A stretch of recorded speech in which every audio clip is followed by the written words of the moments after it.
ମହାଦେବଙ୍କର କୃପାରୁ ଏହି 6ଟି ରାଶି ନିଜର ଭାଗ୍ୟ ବର୍ତ୍ତମାନ ଠାରୁ ଖୋଲିବା ପାଇଁ ଯାଉଛି।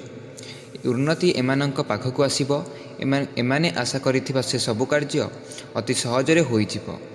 ଦର୍ଶକ ବନ୍ଧୁ, ଏହି 6ଟି ରାଶି ଯେଉଁମାନେ କି ମହାଦେବଙ୍କର ସଦାସର୍ବଦା ପ୍ରିୟ ରାଶି ଅଟନ୍ତି ଏବଂ ଏହି ରାଶିର ବ୍ୟକ୍ତିବିଶେଷମାନେ ଯଦି ଏହି ଭିଡ଼ିଓଟିକୁ ଦେଖୁଛନ୍ତି, ତେବେ ଆପଣ ମାନିକି ଚାଲନ୍ତୁ ଯେ ଆପଣଙ୍କର ମହାଦେବ ସବୁ ଦୁଃଖ ଦୁର୍ଦ୍ଦଶା ଦୂର କରିଦେବେ।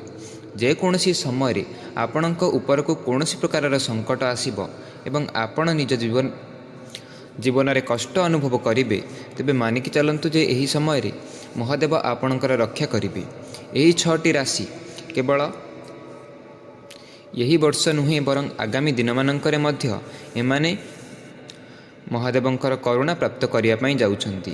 ତେବେ ଦର୍ଶକ ବନ୍ଧୁ, ଆପଣ ଶ୍ରଦ୍ଧାର ସହକାରେ ତଳେ କମେଣ୍ଟ ବକ୍ସରେ ଜୟ ମହାଦେବ କମେଣ୍ଟଟିଏ କରି ରଖନ୍ତୁ ଏବଂ ଏହି ଭିଡ଼ିଓରେ ଆପଣମାନେ ଜାଣିବାକୁ ପାଇବେ ଯେ ମହାଦେବଙ୍କର କୃପା ଫଳରେ କେଉଁ 6ଟି ରାଶିମାନଙ୍କର ଭାଗ୍ୟ ସୁଧୁରିବାକୁ ଯାଉଛି ବା ସେମାନେ ନିଜ ଜୀବନରେ ଅସୁବିଧା ସମ୍ମୁଖୀନ ହେଉଥିଲେ ତାହା ଆଗକୁ ଆଉ ହେବା ପାଇଁ ପଡ଼ିବ ନାହିଁ ଏବଂ ଖୁବ୍ ଶୀଘ୍ର ସେମାନେ ଧନୀ ବା ମାଲାମାଲ ହେବାକୁ ଲାଗିବେ।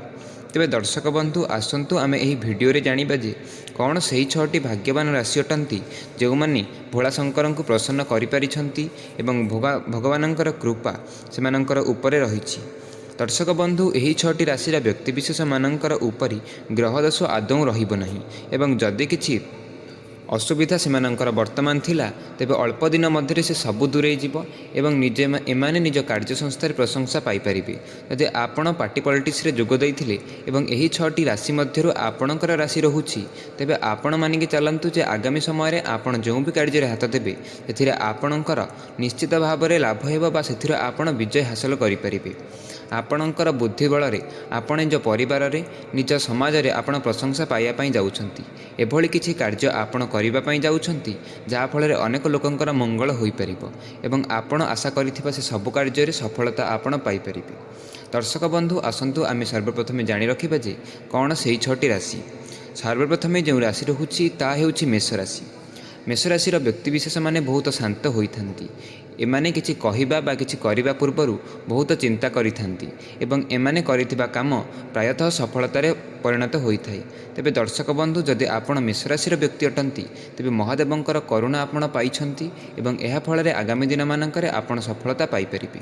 ମହାଦେବଙ୍କ ଉପରେ ଭରସା ରଖନ୍ତୁ ଏବଂ ଆପଣ ନିଜ କାର୍ଯ୍ୟକୁ ଠିକ୍ ଭାବରେ କରନ୍ତୁ। ନମ୍ବର 2ରେ ଯେଉଁ ରାଶି ରହୁଛି ତାହା ହେଉଛି ମିଥୁନ ରାଶି।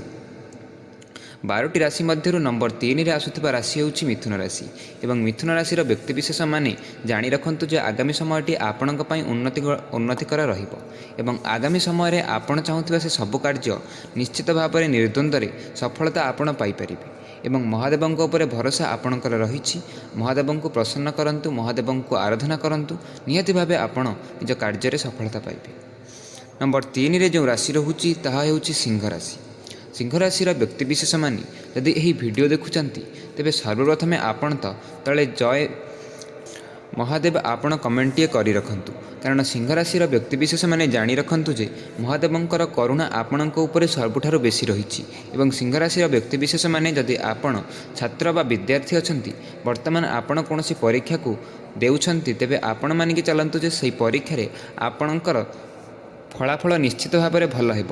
କିନ୍ତୁ ଯଦି ଆପଣ ପରିଶ୍ରମ କରିନାହାନ୍ତି ବା ଅଳ୍ପ ପରିଶ୍ରମ କରିଛନ୍ତି, ତେବେ ଆପଣ ମାନିକି ଚାଲନ୍ତୁ ଯେ ଆପଣ ଆଶା କରିଥିବା ଫଳ ଆପଣ ପାଇପାରିବେ, ଯେହେତୁ ଆପଣଙ୍କ ଉପରେ ଭଗବାନଙ୍କର କୃପା ରହିଛି। ଯେପରି ଆପଣ ପରିଶ୍ରମ କରିଥିବେ ସେହି ଅନୁସାରେ ନିଶ୍ଚିତ ଭାବରେ ଆପଣ ଫଳ ପାଇପାରିବେ ଏବଂ ମହାଦେବଙ୍କର କରୁଣା ଆପଣ ନିଶ୍ଚିତ ଭାବରେ ପ୍ରାପ୍ତ କରିଛନ୍ତି। ଏବଂ ଅନ୍ୟ ବ୍ୟକ୍ତିମାନେ ଯେଉଁମାନେ କି ବ୍ୟବସାୟ କରୁଛନ୍ତି ବା ଏପରି କୌଣସି କାର୍ଯ୍ୟରେ ଲିପ୍ତ ଅଛନ୍ତି ଯେଉଁଠାରେ ସେମାନଙ୍କୁ ଅଧିକ ଦିନ ହେଲାଣି ଆପଣଙ୍କୁ ସେ ଅନୁସାରେ ପ୍ରାପ୍ତ ଆପଣ ପାଇନାହାନ୍ତି, ପ୍ରାପ୍ୟ ଆପଣ ପାଇନାହାନ୍ତି ଯେଉଁଭଳି ଭାବରେ ଆପଣ ଆଶା କରିଛନ୍ତି। ତେବେ ଦର୍ଶକ ବନ୍ଧୁ, ସିଂହ ରାଶିର ବ୍ୟକ୍ତିବିଶେଷମାନେ ଆଗାମୀ ସମୟରେ ମହାଦେବଙ୍କ କରୁଣା ଯୋଗୁଁ ଆପଣ ନିଶ୍ଚିତ ଭାବରେ ଲାଭବାନ ହେବା ପାଇଁ ଯାଉଛନ୍ତି। ନମ୍ବର 4ରେ ଯେଉଁ ରାଶି ରହୁଛି ତାହା ହେଉଛି ତୁଳା ରାଶି। ତୁଳା ରାଶିର ବ୍ୟକ୍ତିବିଶେଷମାନଙ୍କର କଥା ଯଦି ଆପଣମାନେ ଜାଣିବାକୁ ଚାହୁଁଛନ୍ତି, ତେବେ ଆପଣ ଜାଣି ରଖନ୍ତୁ ଯେ ଏହି ରାଶିର ବ୍ୟକ୍ତିବିଶେଷମାନଙ୍କର ଉପରେ ସାମାନ୍ୟ ଗ୍ରହଦୋଷ ରହିଛି ଏବଂ ତୁଳା ରାଶିର ବ୍ୟକ୍ତିବିଶେଷମାନେ ପ୍ରତି ସୋମବାର ଦିନ ମନ୍ଦିରକୁ ଯାଇ ଭଗବାନଙ୍କୁ ଦୀପଟିଏ ଦାନ କରନ୍ତୁ। ଏହାପରେ ଆପଣଙ୍କର ନିଶ୍ଚିତ ଭାବରେ ମଙ୍ଗଳ ହୋଇପାରିବ।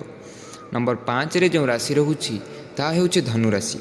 ଧନୁରାଶିର ବ୍ୟକ୍ତିବିଶେଷମାନେ ମଧ୍ୟ ଭଗବାନଙ୍କର କରୁଣା ଭଗବାନଙ୍କର ଆଶୀର୍ବାଦ ପାଇପାରିଛନ୍ତି ଏବଂ ଆସୁଥିବା ସମୟଟି ଆପଣଙ୍କ ପାଇଁ ଖୁବ୍ ଭଲ ରହିବ। ଧନୁରାଶିର ବ୍ୟକ୍ତିବିଶେଷମାନେ ନିଶ୍ଚିନ୍ତରେ ରହି କାର୍ଯ୍ୟ କରନ୍ତୁ। ଆପଣ ସଫଳତା ଆପଣଙ୍କୁ ଅପେକ୍ଷା କରି ରହିଛି। ନମ୍ବର 6ରେ ଯେଉଁ ରାଶି ରହୁଛି ତାହା ହେଉଛି କୁମ୍ଭ ରାଶି। କୁମ୍ଭ ରାଶିର ବ୍ୟକ୍ତିବିଶେଷମାନେ ମଧ୍ୟ ମହାଦେବଙ୍କର ସଫଳତା ବା ମହାଦେବଙ୍କୁ ପ୍ରସନ୍ନ କରିପାରିଛନ୍ତି। ଦର୍ଶକ ବନ୍ଧୁ, ଏହି ଥିଲା ସେହି 6ଟି ରାଶି। ଯଦି ଆପଣଙ୍କ ମଧ୍ୟରୁ ଏହି ରାଶି ରହିଛି ତେବେ ନିଶ୍ଚିତ ଭାବରେ ତଳେ କମେଣ୍ଟ ବକ୍ସରେ ଜୟ ମହାଦେବ କମେଣ୍ଟଟିଏ କରି ରଖନ୍ତୁ ଏବଂ ଅନ୍ୟ ଯେଉଁ ରାଶି ରହିଲେ ସେମାନେ ବି ଧୈର୍ଯ୍ୟହରା ନ ହୋଇ ନିଜର କାର୍ଯ୍ୟଟିକୁ କଲେ ଆଗାମୀ ଦିନରେ ସଫଳତା ପାଇପାରିବେ, ଏହା ନିଶ୍ଚିନ୍ତ ଅଟେ। ଧନ୍ୟବାଦ।